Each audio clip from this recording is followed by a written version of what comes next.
Hey there. This should be the third and final video in a tool discussion about the tools you must absolutely have. I said in the first video I talked about measuring, marking, and layout tools. I see them as the true essential tools. And I said in the second video another layer of tools, but I named the first layer with measure and marking being about 125 to 150 bucks. Naturally, as you buy tools throughout the lifespan of your work, your tools may modify, you may add to them. Some things you don't like or they wear out. You didn't buy the best you could possibly afford, so you couldn't afford, you bought what you could afford, but you didn't necessarily buy the best, and they do wear out. Sometimes you lose them, you loan them, a lot of things happen. So you'll be adding tools, or replacing them. But that first layer I had, say, a max of 150. The second layer I had 4 to 450, and got you pretty far along where you could do an amazing array of projects. And I mean amazing array of projects. Now, this last layer, if we were at 550 to 600 with the first two layers, and I think I took the bench out of it, but I think I said with a simple vise and one vise and a sizable softwood lumber, construction lumber bench, you're going to do it for 200 to 250. If we were at 600 and you do this bench for 250, that's at 850. And then right at the end I tacked on something for sharpening just to get you going. And I kicked around a jigsaw, and I was talking about you're going to need clamps, always need clamps. So let's start the third layer with saying, okay, we've added a cheap jigsaw. Cheap meaning not the highest price, but you might catch a deal on a brand name, higher end name, commercial quality saw for $60 or $70. But I know you can run out every day and buy a saw for 40 bucks, 40 to 50 bucks for a jigsaw. And you're going to need some blades. So then on sharpening, I've revisited it and said, what if you go, I looked on eBay, you can get brand new DMT two-sided 10 by 4 stone. It gives you a coarse and a fine, and that will last you, I don't know how many years that will last you. $70 stone. I put $100 in for that and $50 for the other, so $150 for the jigsaw, some blades, and that sharpening stone. That may be a little bit light. So there you're at 1,010. And the only thing we haven't dealt with is scrapers, which you can get cheap for $10 or $11, but also make yourself if you have other tooling. But I've reached that $1,000 limit of what you can do an amazing array of projects with. Now, where do you go from here? Well, I'm thinking that you've gotten enough under your belt, you've used what you have, you kind of get a sense of where you're going and what you like, things you want to pursue. That would give shape to your future tool buying, your next layer, and not your final layer, but it is in this discussion the final layer. But you'll be on a lifelong journey with tools. I'm going backwards with tools. Streamlining. As your skills increase, your tools increase. As your skills get better and better and better, you can actually diminish some of your tools. I do more with chisels today than I ever did, and I don't know that I'll ever own a shoulder plane, or a rabbet plane. I don't know that I'll ever own one. Plus, I continue to use some power tools. So I don't know. In some ways, I'm going backwards because I know my skills are what I can and can't do. And this final discussion, though, I'm going to throw in some tools, and now we're going to tip over that $1,000 limit we set for ourselves and then begin to think about, well, where would you go? Well, we're still not going to run away with cost here. We're not going to 3,000 or 4,000 here. I'm only talking about overdoing our budget, less than $500. But here's some things I think you would want to consider.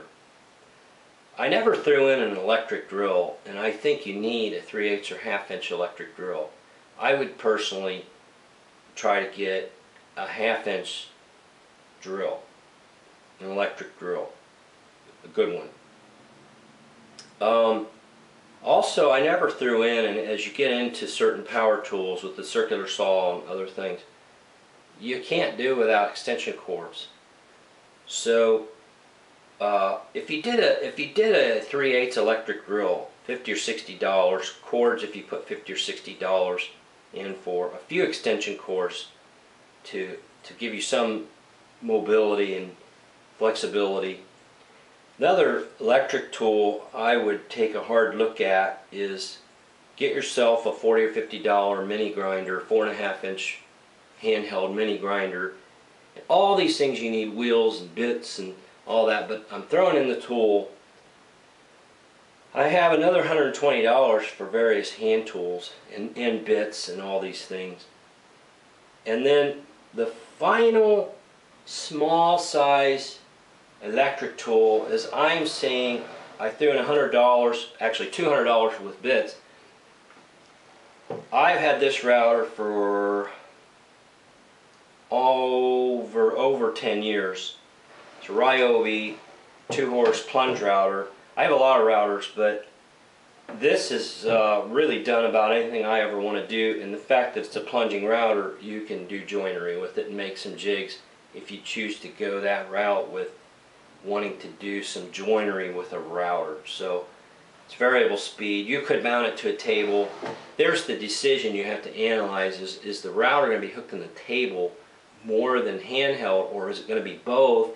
And that's where you have to look at more money and a 2-base kit. You get the fixed base, you hook that in a table, you have the plunge base for handheld operations. So, but you're going to need bits and all that. But to get started, $99, this has been a fantastic router, and I've used the heck out of it and still going strong. And with bits, $200 will really get you down the road on that. And that's about the end of it. So you're under $1,500. You're actually in the $1,400 range with those items I've added. And then the sky's the limit on what you can do with all that. With all these tools, which is really pretty minimalistic compared to stuff I see on the internet, where one guy's got one saw, one table saw, and it's $2,500. You know, and look at what you can do with this if you're willing to pick up a hand tool now and then. I'm not even saying you have to be a total hand tool guy. You don't have to dress in, you know, fluffy shirts like at Colonial Williamsburg and be a hand. You don't have to be the Woodwright shop with Roy Underhood. You don't have to do that. I'm just saying if you're just willing to pick up a hand tool once in a while, especially where it's more efficient, makes more sense. And yeah, you gotta get some skill. And I'm suggesting skip the router for joinery and do your own joinery. Do real joinery. Cut your own dovetails. Cut your own mortise and tenons. Cut your own dados and housings. I mean, if you're a hobbyist woodworker, you're doing a one-off piece, it's not about production. It's about safety, efficiency, quality. And efficiency is there with hand tools. It can be if you'll get the skill. And getting the skill is what's fun. It's what builds you up as a person inside. You say, I can do this. I did that. I did that. My hands did that. Not just my hands on a machine, and then I was limited by the machine and the quality of the machine I had. And yeah, tools will always be a limit for you in some cases. You don't have necessarily the finest chisels. And that's something in this third layer, that chisels, if you look at the hand approach, they are so valuable. After your square, they're the most valuable tool in your shop, honestly. And having multiple sets of chisels that can do different things, and mortising chisels come into play, and paring chisels come into play, And yes, beater chisels, butt chisels possibly come into play, but certainly cabinet making chisels, you know, you have to have things that'll hold an edge. And you will not regret quality chisels, that's for sure. You might make do with a cheap saw, but you will not regret high quality chisels. I already regret these to some extent, because I'll have to do the video that I'm going to revisit them and do more of a review, but review will be short and it'll just be full of conclusions, but leave it at this, that these, if this is all I had, I'd already be regretting that purchase. But, you know, in the final journey of where would you go with big power tools, you know, I think a table saw, and I would suggest a high-end portable saw. One you can roll out in the yard and do things with. One you can roll out in the driveway. One you can tuck away easy. Because if you think about it, the table saw is a big tool that's meant to do small pieces. You can push small things through it safer than you can saw on a small piece. Although when you get back into hand tools, that changes, because you can saw small pieces with hand tools. So that's why the table saw has been so long and so late in this discussion, and long in coming, because do I really need it? If I'm cutting something little, I use hand tools. If I'm cutting something big, the table saw doesn't help me anyway. Unless you're going to get a ginormous thing with all these outfeed tables and all this crap that takes literally 8 feet in front, 8 feet in the rear, and about 6 and 6. So you need a 12 by 16 area just for the saw if you're going to cut sheet goods. And I had the circular saw in there, and all my life I've broken down sheet goods with a circular saw. And then if I need a more precise cut, I can take that smaller piece and push it through the table saw in seconds. So I've been long in coming with this table saw, and I thought this over really hard, and I really think get yourself a high-end, high-quality portable saw. The Bosch is the best looking one to me, but there's other saws out there. To be honest with you, if you're thinking about some big stationary tool, and you want to put some money, you come into some money, and you want to really put something on the floor that you're going to love and use the crap out of, I would invest in a large bandsaw. I think a large bandsaw with a mobile base will be one of the best investments.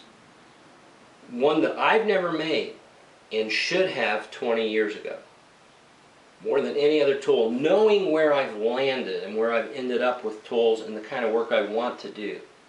A large beefy, I'm talking 18-inch bandsaw, there's a lot bigger than that, but you know, any big beefy strong bandsaw that lets you resaw lumber down, wood down, and lets you cut safe and has the power to do the job and all that. That would be, in my opinion, if you were ever going to put money into one big beefy strong stationary power tool, and I'm even saying maybe think about a mobile base for it, but it would be a bandsaw. Cut metals with it, all sorts of things you can do. Speaking of metals, before I forget, in my little hand tool addition to this budget, I have something in mind. You need a hacksaw and you need files. You cannot make files.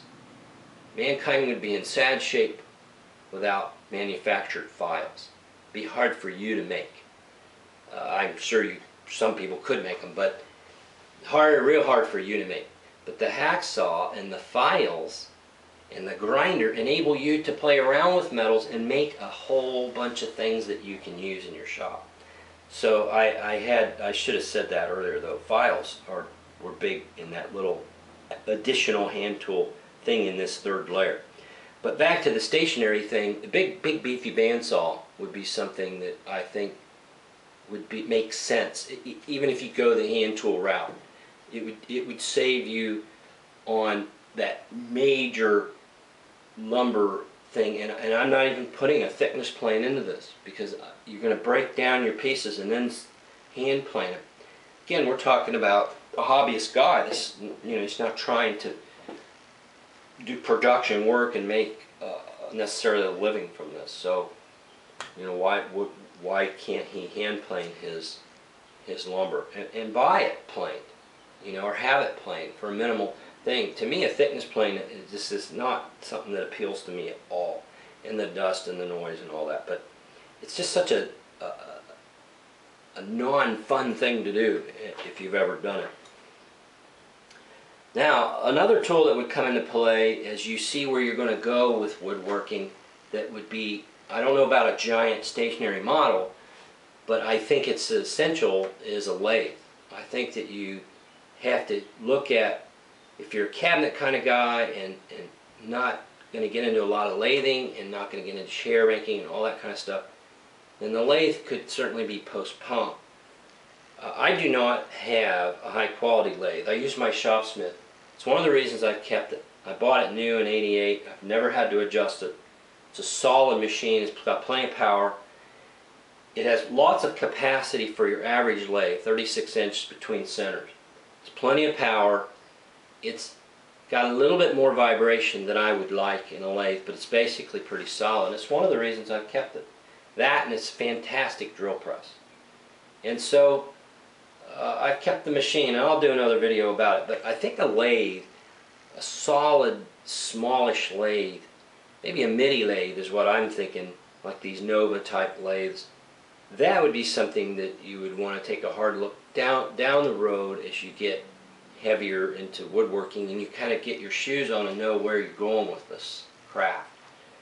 So there's some more thoughts. I may do another video, but I'm thinking this might be the final layer to this tools that you absolutely must have. It's more to get you thinking and talking about it, and we'll see what comes of it. Thanks for watching.